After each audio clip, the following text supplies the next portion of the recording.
labyrinth of suffering is to forgive. क्षमा के महत्व को बहुत ही गहराई से दर्शाता है। आइए इसे विस्तार से समझते हैं। भावार्थ: दुख की भूल भुलैया से निकलने का एकमात्र तरीका क्षमा प्रदान करना है। इसका तात्पर्य यह है कि मानव जीवन में दुख, कष्ट, पीड़ा और संघर्ष अनिवार्य है, परंतु जब हम दूसरों की गलतियों, अन्यायों या अपने अतीत की घटनाओं को पकड़कर बैठे रहते हैं, तो वह पीड़ा और अधिक गहराती जाती है। वह मानसिक और आत्मिक द्वार है जिसे हम उस पीड़ा की भूल भुलैया से बाहर निकल सकते हैं। क्षमा हमें दूसरे को नहीं बल्कि स्वयं को मुक्त करने का कार्य करती है। नेल्सन मंडेला का दृष्टांत: जब नेल्सन मंडेला को 2 वर्षों के कारावास के बाद रिहा किया गया, तो उन्होंने कहा, As I stand in front of the door to my happiness and freedom, I realize that if I do not leave behind my pain, sorrows and anger, hatred and vengeance, I will still remain imprisoned. इसका गहरा संदेश यह है, शारीरिक रूप से jail से बाहर आना ही स्वतंत्रता नहीं है। जब तक हम अपने मन की घृणा, क्रोध और बदले की भावना से बाहर नहीं निकलते, तब तक हम आंतरिक रूप से कैद ही रहते हैं। उन्होंने उन लोगों को भी क्षमा कर दिया जिन्होंने उनके साथ अन्याय किया, ताकि वह सच्चे अर्थों में स्वतंत्र हो सके। How many of us today remain in these self-made prisons of negative thoughts and ill feelings due to our failure to forgive? उत्तर: आज अधिकांश लोग ऐसे ही मानसिक बंधनों में जकड़े हुए हैं, किसी दोस्त की गलती को याद रखते हुए, पारिवारिक कलह को मन में पालते हुए, समाज या संस्था के साथ हुए अन्याय को लेकर भीतर ही भीतर जलते हुए। यह मानसिकता हमें शांति, आत्मसंतोष और आत्मविकास से दूर रखती है। निष्कर्षण: क्षमा कोई कमजोरी नहीं है, बल्कि यह आत्मिक बल की निशानी है। क्षमा करके हम अपने हृदय को हल्का करते हैं और अपने जीवन में शांति, स्थिरता और प्रसन्नता का मार्ग प्रशस्त करते हैं। जो क्षमा कर पाता है, वही वास्तव में अपने जीवन का स्वामी होता है। बोलूंगा, मेहनत करूंगा, कभी हार नहीं मानूंगा।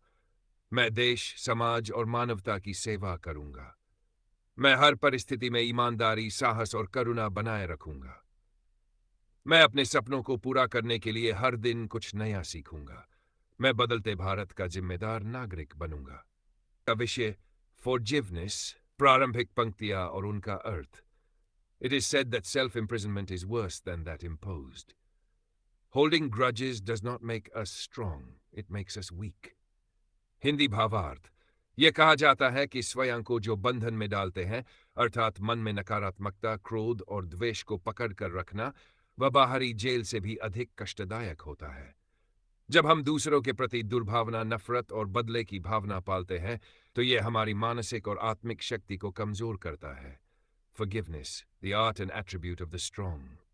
Forgiving others does not make us gullible, it sets us free. क्षमा करना कोई कमजोरी नहीं, बल्कि मानसिक और आत्मिक बल का प्रतीक है।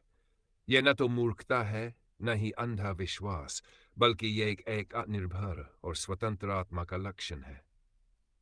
To err is human, गलती करना मानवीय है। इसका तात्पर्य है कि गलती करना इंसान की फितरत है, लेकिन कई बार असली दुख हमारी की गई गलती नहीं होती, बल्कि उसे स्वीकार न करना और क्षमा न देना या न लेना होता है। जब हम गलती के साथ चिपके रहते हैं, खुद को या दूसरों को माफ नहीं करते, तब हम लगातार उसी पीड़ा में फंसे रहते हैं। Forgiveness, way out of the labyrinth of suffering. Forgiveness is the only way out of the labyrinth of suffering. अर्थ: दुख, क्रोध और बदले की भावना से बाहर निकलने का एकमात्र रास्ता क्षमा है। क्षमा का मतलब है पुराने जख्मों को भरने देना, आगे बढ़ना और स्वयं को मुक्त करना। मुख्य बिंदु 1.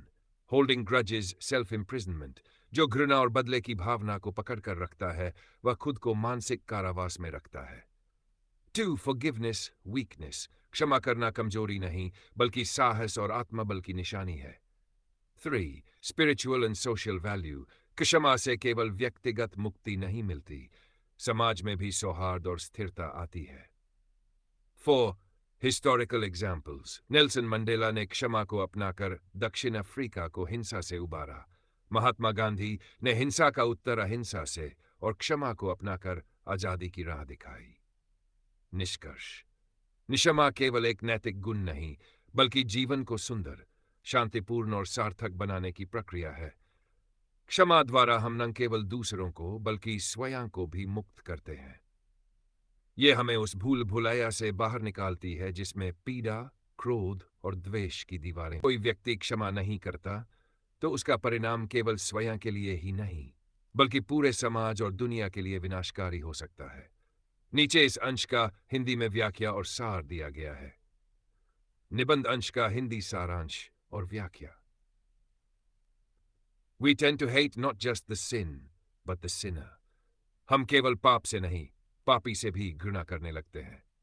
व्याख्या। अक्सर जब कोई हमारे साथ अन्याय करता है तो हम उसके किए गए कर्म से ज्यादा उस व्यक्ति से नफरत करने लगते हैं। यह भावना जब भीतर बैठ जाती है तो क्षमा असंभव हो जाती है और हम उस व्यक्ति के प्रति विनाशकारी विचारों से भर जाते हैं। कर्ण। In Mahabharata, Karna could never forgive the society and his family. कर्ण को समाज और अपने जन्म से जुड़ी सच्चाई के कारण अपमानित किया गया। उसे क्षमा करना नहीं आया, न समाज को न अपने भाग्य को। अर्जुन से श्रेष्ठ बनने की चाह और क्रोध में उसने धर्म के मार्ग से हटकर अधर्मियों का साथ दिया। परिणाम स्वरूप उसे जीवन भर मानसिक पीड़ा और अंततः मृत्यु का सामना करना पड़ा। सीख। अन्याय सहना दुखद हो सकता है, लेकिन उसे न भूल पाना और उससे घृणा पालना वह दुख को कई गुना बढ़ा देता है। उदाहरण 2। Hitler. Adolf Hitler did not forgive the victors of the First World War. Hindi व्याख्या। प्रथम विश्व युद्ध में जर्मनी की हार और अपमान से हिटलर इतना आहत हुआ कि उसने बदले की भावना को अपना जीवन मार्ग बना लिया। उसने जर्मनी का गौरव लौटाने के नाम पर पूरे यूरोप और विश्व पर अभूतपूर्व युद्ध और विनाश लाया। यह केवल उसकी अक्षम्य मानसिकता का परिणाम था। सीख। क्षमा न करने की कीमत केवल एक व्यक्ति नहीं, बल्कि करोड़ों लोग चुकाते हैं। मुख्य विचार। निष्कर्ष। इतिहास इस बात का गवाह है कि क्षमा न करना विनाश को जन्म देता है, व्यक्तिगत, सामाजिक और वैश्विक स्तर पर।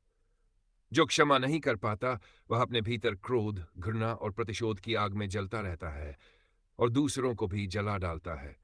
क्षमा एक महान शक्ति है जो न केवल दूसरों को मुक्त करती है, बल्कि हमें भीतर से शांत और सशक्त बनाती है। अंतिम पंक्ति।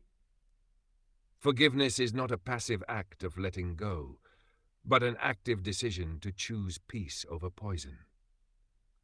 अगर आप चाहे तो मैं Hiroshima and Nagasaki एक पीढ़ियों तक जलती पीड़ा by many generations of people of Hiroshima and Nagasaki. Earth. Hiroshima और नागासाकी में परमाणु बमबारी के बाद वहां के लोगों को कई पीढ़ियों तक दुख, अन्याय और शारीरिक मानसिक कष्टों का सामना करना पड़ा। यदि वे इस क्रूरता के लिए केवल प्रतिशोध के मार्ग पर चलते तो विश्व शांति की कल्पना भी संभव न होती। घोर अत्याचार सहने के बाद भी अगर कोई समाज बदले की बजाय शांति और पुनर्निर्माण को चुनता है तो वह मानवता की सबसे बड़ी विजय होती है। महात्मा गांधी और नेल्सन मंडेला का उदाहरण rose above the shallow sea of greed, hatred, revenge. Hindi व्याख्या। गांधी जी और मंडेला ने घृणा, प्रतिशोध और हिंसा के मार्ग को अस्वीकार किया। महात्मा गांधी ने अंग्रेजों के अत्याचार के बावजूद क्षमा का मार्ग चुना। उनका दूसरा गाल आगे करना का सिद्धांत अहिंसा और क्षमा की सर्वोच्च मिसाल था। अगर गांधी जी अंग्रेजों के प्रति घृणा रखते तो भारत की आजादी का आंदोलन खून और हिंसा से भर जाता। Had he not forgiven the Britishers, our struggle for independence would have been full of bloodshed. 27 वर्षों की कैद के बाद भी उन्होंने अपने शत्रुओं को क्षमा किया। उनका यह कार्य दक्षिण अफ्रीका के शांतिपूर्ण संक्रमण के लिए अत्यंत निर्णायक था। सच्चे नेता प्रतिशोध नहीं, पुनर्निर्माण का मार्ग चुनते हैं। Decolonization phase क्षमा का साहस। Even during the decolonization phase, it was the courage of the newly independent nations. जब देश स्वतंत्र हुए तब उन्होंने अपने औपनिवेशिक शोषकों के प्रति प्रतिशोध न लेकर सहयोग और शांति की नीति अपनाई। यह क्षमा करने का साहस था जिसने नवस्वतंत्र राष्ट्रों को स्थायित्व और सम्मान दिलाया। निबंध का निष्कर्ष: Forgiveness is strength, not submission. Forgiveness is not forgetting the wrong. It is remembering it without hate. क्षमा करने का अर्थ यह नहीं कि हम अपराध को भूल जाए, बल्कि इसका अर्थ यह है कि हम बिना द्वेष के, बिना क्रोध के आगे बढ़ने का चुनाव करें. Those who cannot forgive chain themselves to the past. Those who can set the future free. यदि आप चाहे, मैं इस forum Decolonization and Forgiveness, Peace over Vengeance. By forgiving their oppressors, they offered an olive branch to the bronze hands. Hindi भावार्थ: नवस्वतंत्र देशों ने अपने उपनिवेशवादी को क्षमा कर शांति का हाथ बढ़ाया. ये न केवल राजनीतिक समझदारी थी, बल्कि वैश्विक स्थिरता और मानवता का प्रतीक था. ऑलिव ब्रांच, शांति और मिलजोल का. यहां इसका अर्थ है कि उन्होंने बदले की भावना नहीं रखी. Forgiveness in religion, जैन धर्म का उदाहरण. The idea of forgiveness is central to most religious philosophies. Hindi व्याख्या: धार्मिक दृष्टिकोण से क्षमा एक पवित्र कार्य है.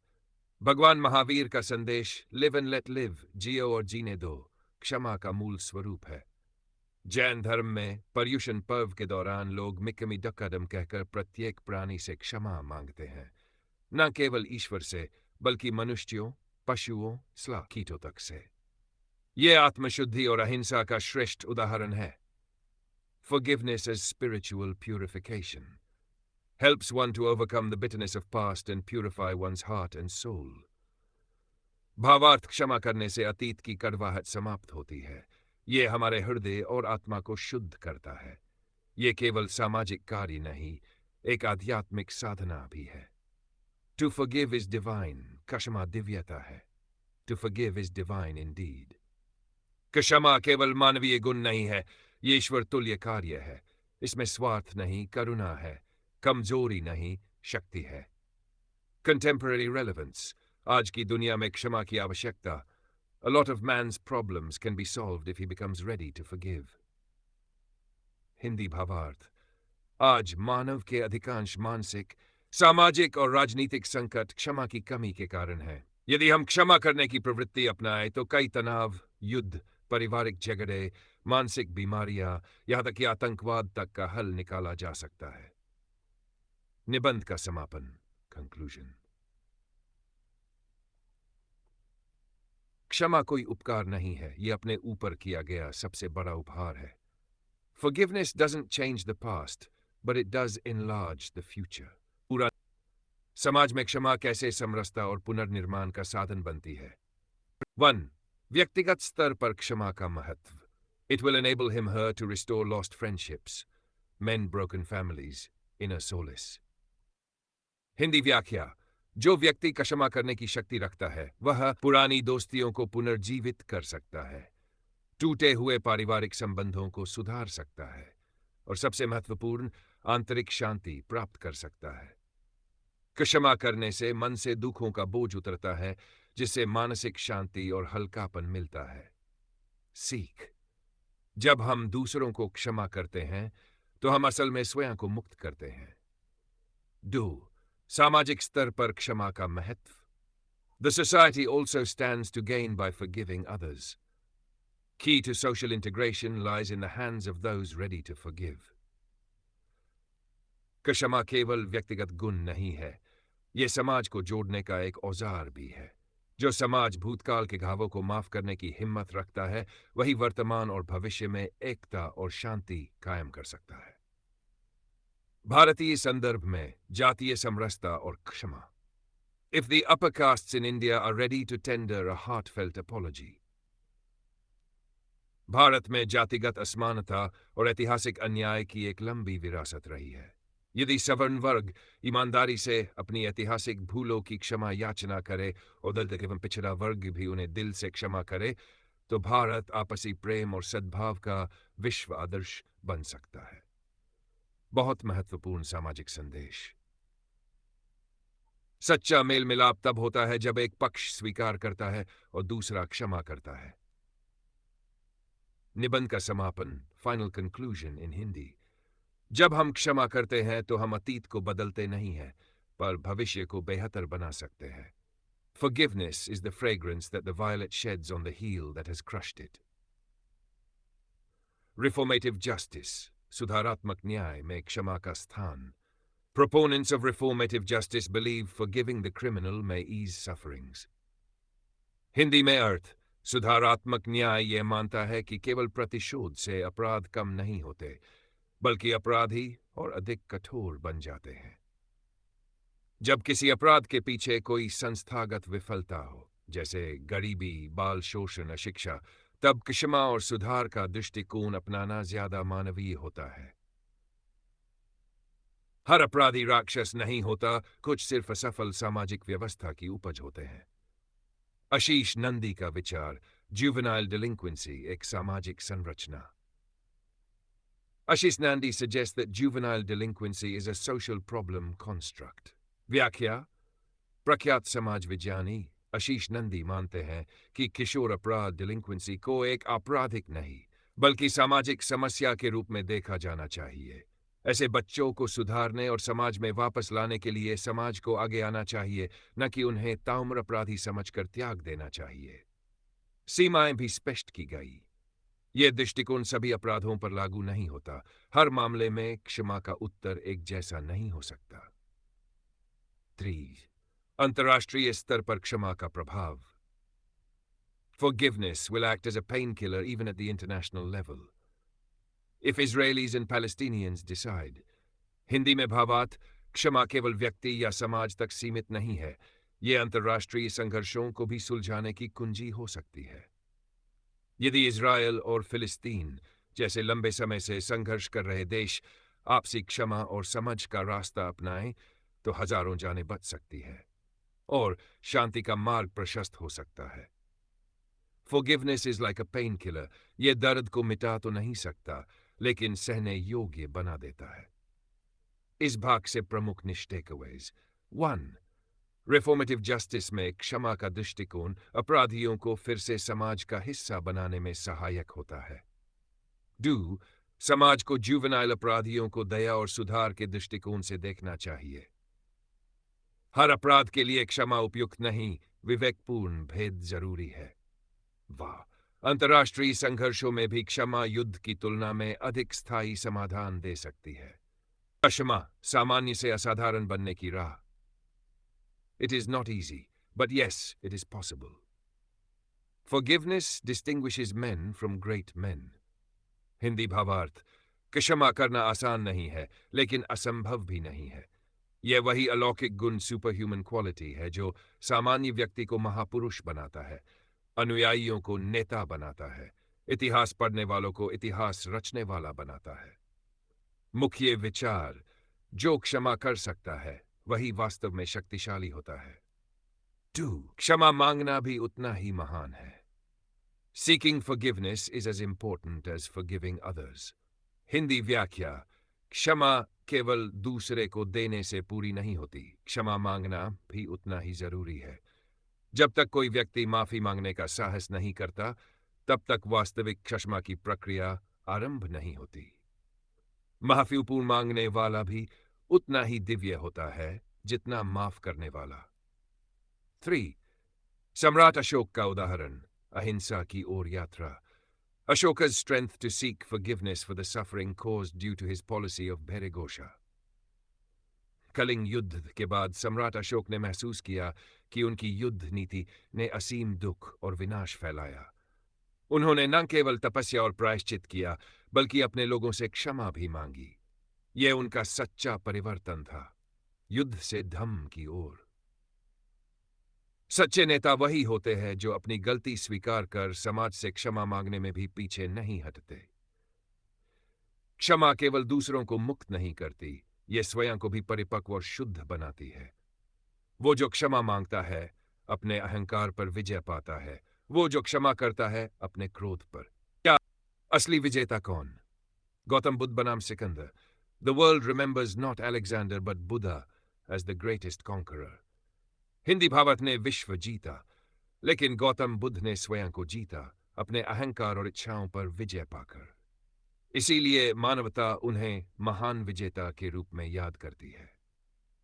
मुख्य शिक्षा, वह जो बाहरी संसार जीतता है वह क्षणिक विजेता है। वह जो अपने भीतर के राक्षसों अहंकार, क्रोध, घृणा को जीतता है वही शाश्वत विजेता है। प्रकृति भी सिखाती है क्षमा का पाठाठ। Mother Nature forgives man for cutting her limbs when he shows even small love. Hindi व्याख्या, मनुष्य प्रकृति को क्षति पहुंचाता है, पेड़ काटता है, नदियों को प्रदूषित करता है, पहाड़ों को चीरता है। फिर भी जब वह थोड़ा भी प्रेम और देखभाल दिखाता है, प्रकृति उसी क्षण क्षमा कर देती है।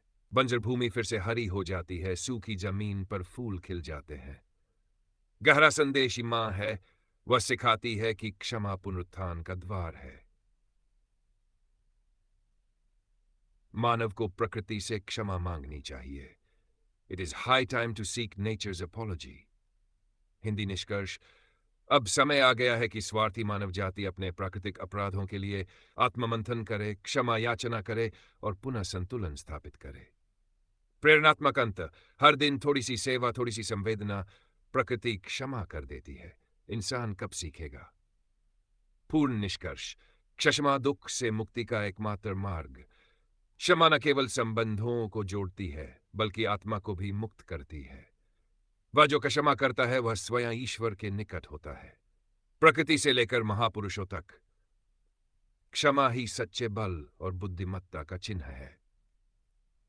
अब आपके लिए क्या कर सकता हूं? आप चाहे तो मैं रहेंगे plastic in snow capped mountains and carbon dioxide in ocean bottoms. Hindi भावार्थ, प्रकृति के कष्ट, बर्फ से ढकी चोटियों में प्लास्टिक, समुद्र की गहराइयों में कार्बन डाइऑक्साइड, ये सब मनुष्य की अक्षम्य गलतियां हैं। जब तक हम स्वयं प्रकृति से क्षमा नहीं मांगते और पर्यावरण सुधार में सक्रिय भाग नहीं लेते, तब तक बाढ़, तूफान, गर्मी जैसी प्राकृतिक आपदाएं हमें सताती रहेंगी। हर संत का अतीत होता है और हर पापी का भविष्य। Every saint has a past and every sinner has a future. Hindi व्याख्या, कोई भी इंसान पूर्णत, दोषरहित नहीं होता। अगर हम हर पापी को अवसर दें तो वह भी एक दिन महान बन सकता है। क्षमा करके हम भविष्य को बेहतर बनाने का मौका देते हैं। संदेश, गलती से बड़ा कुछ नहीं, लेकिन क्षमा से बड़ा भी कुछ नहीं। क्षमा करना ही जीवन जीने की कला है। Let us learn the art of forgiving as the only art of living. भावा, जीवन में शांति, संबंधों में मिठास और आत्मा में विश्राम पाने का एक ही उपाय है, क्षमा करना। सबसे का क्षमा, सबको क्षमा। यह जीवन का मंत्र बन जाए तो दुनिया एक बेहतर जगह बन सकती है। आह्वान, चलो स्वनिर्मित जेल से बाहर निकले, नफरत, क्रोध और द्वेष की कैद से आजाद हो। आइए गांधी और मंडेला बने, न कि हिटलर और कर्न। Let us be strong, not weak. Let us be Gandhis and Mandelas. Gandhi और मंडेला ने दुश्मनों को भी क्षमा किया, तभी वे इतिहास में महापुरुष कहलाए। हमें भी उनका अनुकरण करना चाहिए, न कि नफरत और प्रतिशोध का। निष्कर्ष, क्षमा वही करता है जिसमें साहस है, कमजोर प्रतिशोध करता है, मजबूत क्षमा करता है। समग्र निष्कर्ष, एक प्रेरक समापन। Forgiveness is not a weakness, it is the essence of human strength. सबसे क्षमा, सबको क्षमा। यही मार्ग है दुखों की भूल भुलाया से बाहर